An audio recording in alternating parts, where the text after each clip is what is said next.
खातून है ये 6 दिन लेट जाती हैं, और 6 दिन का मतलब है, और सबा कमर, और बहुत मेहनत से सबा कमर ने काम किया है, कमाल लगता है, बहुत ही टैलेंटेड है। और मुझे ज्यादा खुशी इस बात की, एक तो इंतहा ज्यादा प्रोफेशनल है, बहुत ही टैलेंटेड है, मगर उन्होंने जब वो देखा स्क्रिप्ट तो उन्होंने एक कॉज समझ के किया है।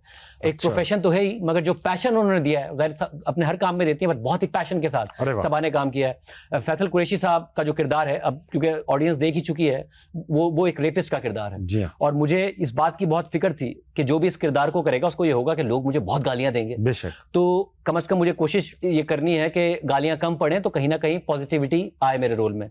बट फैसल कुरैशी साहब ने पूरे किरदार को, उन्होंने कहा नहीं जैसा है मैं वैसा ही करूंगा, गालियां पड़ती हैं तो पढ़ें, क्योंकि इस मैसेज को ऐसे ही जाना चाहिए। तो जाहिर एक आदमी बहुत अपनी रेपुटेशन को खेल रहा है, बहुत उन्होंने मेहनत की। जब स्क्रिप्ट हमें आमना के पास गया, और आमना शेख का कमबैक है, वो बहुत अच्छे से काम नहीं कर रही थी, तो उन्होंने कहा मैं ये नहीं है कि मैं काम इसलिए नहीं कर रही थी कि मैं करना नहीं चाहती, मैं इसलिए नहीं कर रही थी कि मुझे स्क्रिप्ट अच्छा चाहिए था, मैं ये करूंगी। नूरुल हसन ने बहुत मेहनत की है, जुनैद खान ने, गौहर ने, नवीन ने, रुशना ने, सबने बहुत ज्यादा मेहनत की। तो जितने लोग हैं इसके साथ, मुझे बहुत खुशी है कि उन्होंने बहुत पैशन के साथ काम किया। वजाहत हुसैन जो डायरेक्टर हैं, बहुत टैलेंटेड है और बहुत मेहनत की है उन्होंने। मुझे अच्छी बात ये लगी कि वजाहत ने भी ये कहा, एक एक लाइन समझाएं कि आपने क्यों लिखा, किस कॉन्टेक्स्ट में लिखा।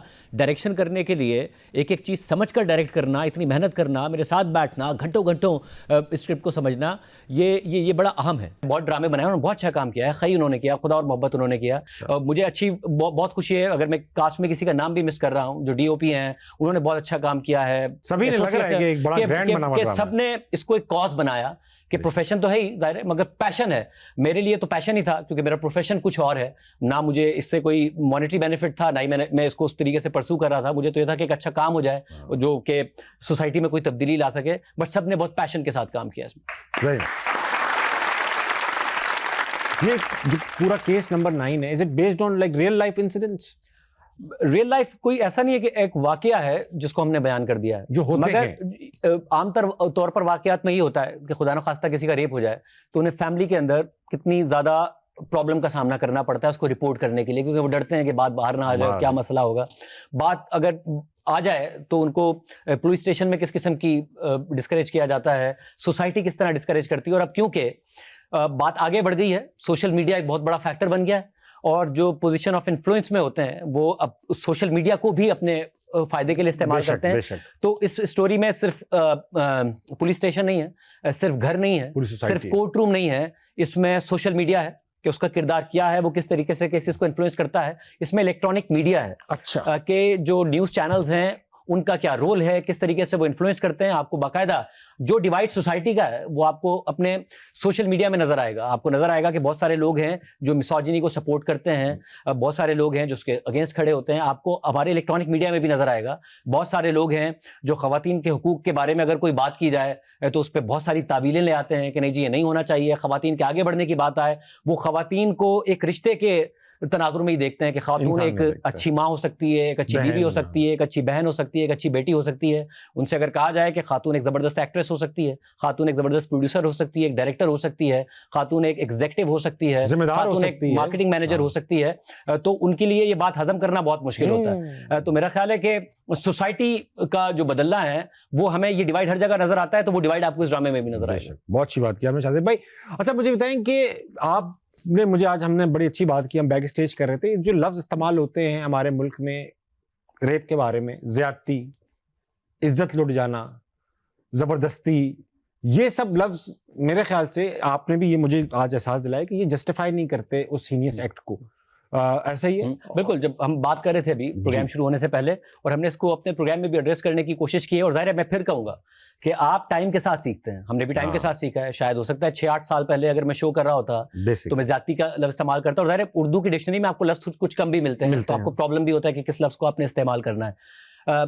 हमने ये ड्रामे में बाकायदा बताया है कि रेप ऑनर का क्राइम नहीं है। सही बात। अगर रेप हो गया, आपका अगर आज मोबाइल छिन जाए ऑफिस से बाहर, तो आप ये नहीं कहेंगे आपकी इज्जत लुट गई। अगर आपकी गाड़ी छिन जाए आप ये नहीं कहेंगे, आपके घर पे डकैती हो जाए खुदा न खास्ता आप ये नहीं कहेंगे, तो आप जुर्म के तौर पर उसको लेंगे कि मेरे साथ एक बहुत बड़ा जुर्म हो गया। तो रेप भी एक जुर्म है, ठीक है। और उसमें का मतलब ये नहीं है कि किसी की इज्जत चली गई है, रेप एक जुर्म है, आपके साथ हो गया है, और उसको सोसाइटी को भी इसी तरीके से ट्रीट करना चाहिए, लॉ को भी, कोर्ट्स को भी, पुलिस को भी, मीडिया को भी, सोशल मीडिया को भी एक उसी जुर्म की तरह ट्रीट करना चाहिए जिस तरीके से आप किसी जुर्म को ट्रीट करते हैं। हाँ, ये उससे बहुत ज्यादा खतरनाक और घटिया जुर्म है। ज्यादती जो है, मुझे लगता है ज्यादती तो कुछ भी हो सकती है। आप इस वक्त मुझे कुछ गलत बात कर दें या मैं आपको गलत बात कर दूं, तो आपने मेरे साथ की, मैंने आपके साथ ज्यादती की, तो ज्यादती मेरा ख्याल है रेप जैसे क्राइम को वो छोटा करने वाली बात है। और इज्जत तो बिल्कुल, इज्जत का तो कोई ताल्लुक ही नहीं है कि आप उसको इज्जत से जोड़ें। बेहतरीन, ताली हो जाए इस बात पे तो गेम आगे बढ़े। अच्छा शाजिब भाई, ये एक ऐसा केस है, पाकिस्तान में मल्टीपल केसेस होते होंगे, आपने कहा बहुत सारे तो अनरिपोर्टेड चले जाते हैं।